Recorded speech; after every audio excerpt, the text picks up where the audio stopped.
तो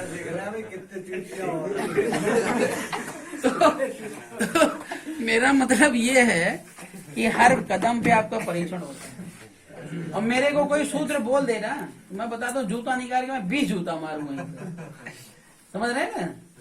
तो हम लोग जो है, ऐसा नहीं कि मैं कहूँ मैं क्षत्रिय हूँ, मैं राजा हूँ, ये सब बेकार की बातें हैं। आज वर्तमान जीवन में हम लोग एक इंसान हैं और हम लोग भारत देश के एक सदस्य हैं, नागरिक हैं। और जितनी हमारी जिम्मेदारी उतनी जिम्मेदारी आपकी है, जितनी हमारी इज्जत है उतनी आपकी है, किसी भी जाति बिरादरी की। और देखो एक बात बता दो कि हर जाति बिरादरी में दुष्ट लोग हैं और हर जाति बिरादरी में अच्छे लोग भी हैं। जैसे मौर्य ने मौर्य को मार दिया तो क्या करूं बताओ मुझे? मैं कह दूं उसकी सारे मौर्य गंदे हैं या मैं कह दूं सारे मौर्य अच्छे हैं? ये कैसे कह दूं?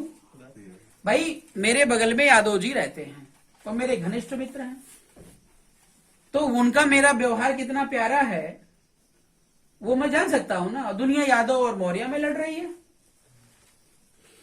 तो किसकी गलती है मुझे बता दो। भाई गेहूं के साथ गुण पीसा जाता है, एक बंदा गलत तो क्या सब गलत होगा? अखिलेश यादव अगर गलत हो गए सब यादव गलत हो गए? ये तो नहीं मतलब ना।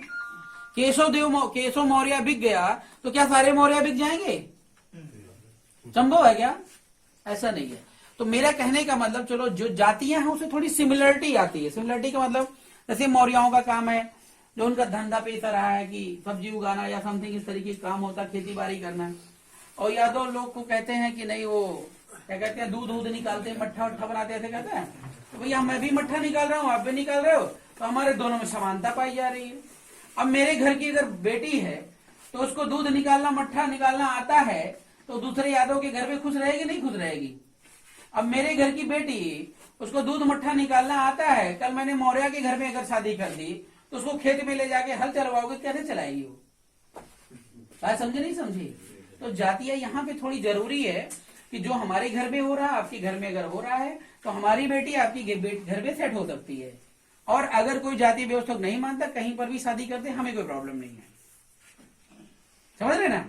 तो मेरा ये कहने का मतलब भारत देश के अंदर हम लोगों को बांटा गया और जब तक हम लोग यूनाइट नहीं होंगे तब तक बांटने वालों की हार नहीं होगी, ध्यान रखिएगा। अभी योगी आदित्यनाथ क्या क्या कह रहे हैं? अखिलेश यादव ने कार सेवकों पर गोलियां चलवाई थी। भाइयों एवं बहनों, राम मंदिर, राम भक्तों, अगर इस देश को बचाना है राम भक्तों तो आपको योगी आदित्यनाथ को जिताना पड़ेगा और राम भक्तों के ऊपर अब गोलियां नहीं चलेगी, अब राम भक्तों के ऊपर फूलों की वर्षा होगी। कौन कौन है राम भक्त बताओ जरा। राम भक्त कहाँ है? शूद्र को राम भक्त बोल रहा है कि ब्राह्मण को राम भक्त बोल रहा है कि वैश्य को राम भक्त बोल रहा है? बता तो भाई किसको बोल रहा है? शूद्रों को लतिया तू रहा है, वो कह रहा है राम भक्त हैं? मंदिर में जो ट्रस्ट बनाए हो भैया और जो सारा चंदा लेकर के गए उसमें राम भक्तों को कितना कितना चंदा दियो मुझे बता दो। चंदा तुम्हारे लोग चोरी करके लेकर चले गए और जब वोट लेना हुआ तो राम भक्तों याद आ रहा है। और जब भी सत्ता में बैठ जाओगे तो योगी नजर आएंगे सब। केशव प्रसाद मौर्य राम भक्त नहीं थे जो कुर्सी छीन लिया आपने?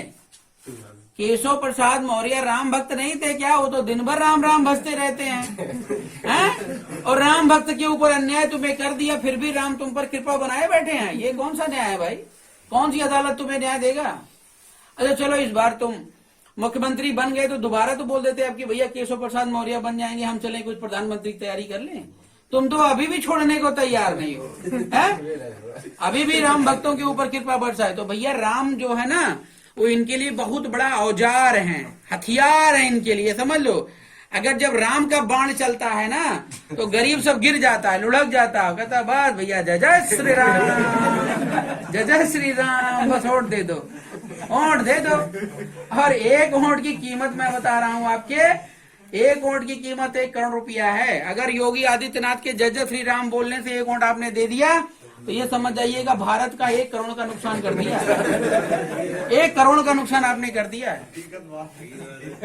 और जो योगी मोदी आतंकवाद के खिलाफ लड़ते, मैं आपको बता दूं, देखो आतंकवाद 2 तरीके से होता है। एक तो सीधे गोली मार दे, ठीक है ना, और एक होता है कि जहर पिला दे 5वें दिन मरेगा, धीरे धीरे तड़प तड़प के मरेगा। तो यार गोली मारने वाला काम तो ठीक है, ये तो बॉर्डर पे पाकिस्तानी लोग कर रहे हैं ना, या चाइना वाले कर रहे हैं, तमाम आतंकवादी ग्रुप कर रहे हैं, वो तो तुरंत मार देते हैं, चिल्लाने भी नहीं देते हैं, ठीक है। और जो यहाँ पे बैठे आतंकवादी हैं, ये तो ऐसा जहर पिला देते हैं कि साला मरने से भी लोग डरे, मरना भी चाहते फिर भी मर नहीं पा रहे हैं। अब आप सोचिए ये आतंकवाद कैसे खत्म होगा, कौन खत्म करेगा, मुझे बताओ। तो ये सबसे बड़ी बीजेपी, कांग्रेस, आरएसएस, ठीक है ना, ये दो लोग तो मान के चलो कि देश के लिए विनाशकारी हैं, एकदम जो है जहर हैं, आतंकवाद से पीड़ित हैं, मतलब एकदम आतंकवाद भरा हुआ है। अच्छा, दूसरी बात यह है कि कहते हैं जैसे राजा जैसे प्रजा वैसे राजा। आप लोग बुद्ध को मानते हो कि नहीं मानते हो? मानते हो। अगर आप लोग बुद्ध को मानते हो तो आपके बीच में वोट मांगने वाला नेता बुद्ध की ही बात करेगा, भैया समझिएगा। अगर आप लोग राम को मानते हो, देखो मुझे ये नहीं पता कौन राम को मानता, मैं इसलिए सीधा बोल रहा हूँ, कंफर्म मैं वोट नहीं मांग रहा हूँ भाई, ठीक है। तो जब मैं जान जाऊंगा यहाँ पे राम के भक्त हैं, तो वे राम भक्तों की बात मैं करूंगा।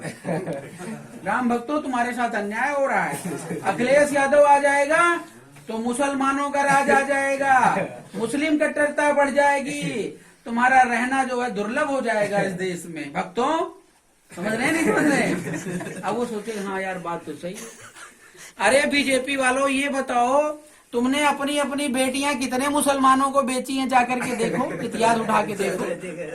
है अपनी बेटियों को मुसलमानों के यहाँ शादी करते हो, मुसलमानों को अपनी बेटियां सौंपते हो, और यहाँ पे राम भक्तों कर रहे हो।